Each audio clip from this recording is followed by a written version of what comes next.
She claimed she was pregnant with my miracle baby, but she didn't know I was sterile. I am pregnant, Ethan. Olivia Caldwell said it like she was handing me a miracle wrapped in silk. Her eyes were glossy, her voice trembling just enough to feel real. My fingers froze around the glass of bourbon. For a second, the world inside our penthouse in Manhattan went completely silent. I looked at her, really looked at her, and something inside me didn't move. Because 3 years ago, a doctor in Boston had looked me in the eye and said, "You'll never be able to have children, Mr. Whitfield."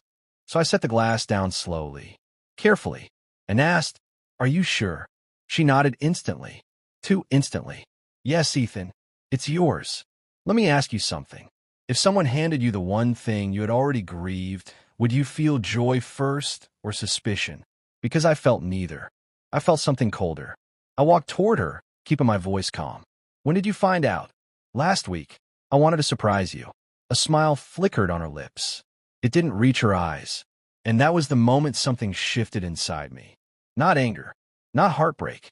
Control. Because Olivia Caldwell was my wife. And she had just lied to me in the most impossible way. But I didn't call her out. Not yet. Instead, I pulled her into a hug. I let her feel my arms around her. I even whispered, "This is incredible." And I felt her relax. That was her first mistake. The next morning, I sat in my office, overlooking the skyline. The city moved like nothing had changed. But everything had.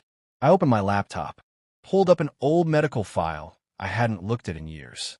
Diagnosis permanent infertilité. No margin of error. No miracle exceptions.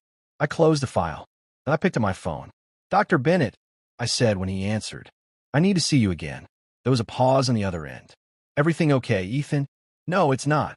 2 days later, I was back in that sterile office in Boston. The same walls. The same smell. Dr. Jonathan Bennett looked older. Or maybe I did.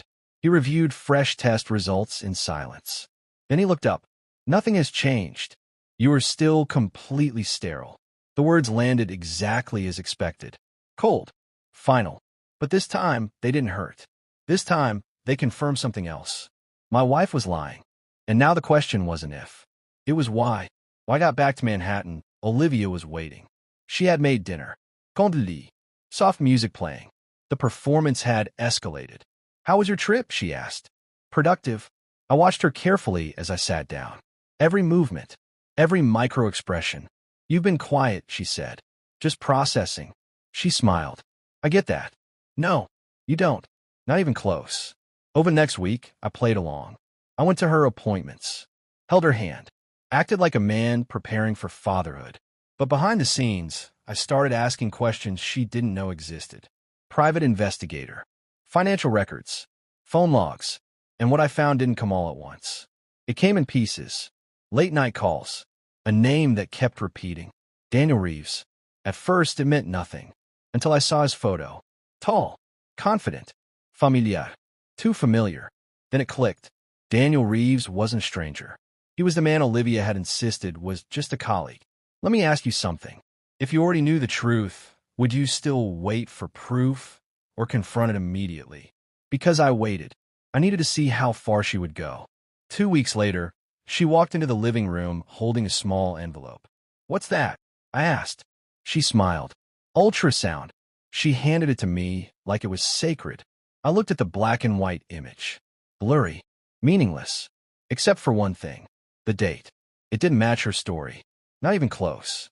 And that's when the final piece fell into place. This wasn't panic. This was a plan. That night, I set everything in motion. 3 days later, I invited Olivia to dinner. Not at home. At a private room in an upscale restaurant in Manhattan. She dressed elegantly. Radiant. Confident. Because she still thought she was in control. When we sat down, I reached across the table. Took her hand. "I've been thinking," I said softly. Her eyes lit up. "About the baby?" "Yes." I paused. "About our future." She leaned in. Hopeful. And that's when I placed a folder on the table. Her smile faltered. "What's this?" "Just something I need you to see." She opened it slowly. Inside were documents. Photos. Phone records. And at the very top, a copy of my medical report. Her face drained of color. She looked up at me. And for the first time since this began, she had no script. I can explain. No. My voice was calm. Steady. Don't. Silence filled the room. Then I leaned forward. You didn't know I was sterile. It wasn't a question. It was the truth. Tears welled in her eyes. This wasn't supposed to happen like this, she whispered. And that was it. Not an apology. Not remorse. Just regret for getting caught. Who is he? I asked. She hesitated. That told me everything. But she said anyway. Daniel. Of course it was. I nodded slowly. Then I stood up. This is over, Olivia. Her chair scraped as she stood too. Ethan, please. No. I looked at her one last time. You didn't just lie. You built an entire life on something that could never exist. Her voice broke. I was going to fix it. I almost laughed. You can't fix reality. And then I walked out. No scene. No shouting. Just the quiet end of something that was already broken. The divorce was clean. Efficient. Controlled. Just like everything else. Months later, I stood on the balcony of my new place. The city still moved the same way. But I didn't. Because sometimes the truth doesn't shatter you. It frees you. And sometimes the miracle isn't what you gain. It's what you don't lose. What's your personal reflection? Would you have exposed her immediately or waited like Ethan did to uncover the full truth?